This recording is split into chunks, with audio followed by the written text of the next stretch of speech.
Hi there, welcome to our channel and welcome to our Wix Studio series.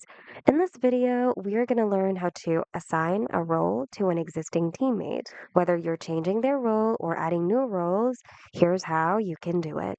On your workspace, go to Team on the left, and here you should see all of your team members.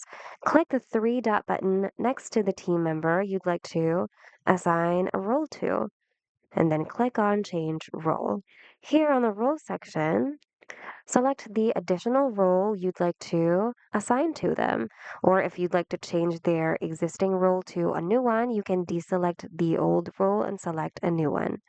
Or if you just simply like to add new roles, make sure to leave the old role be and add new ones that you need to add.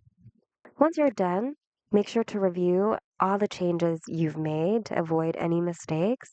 And then once you're all good, click on Save. And that's it.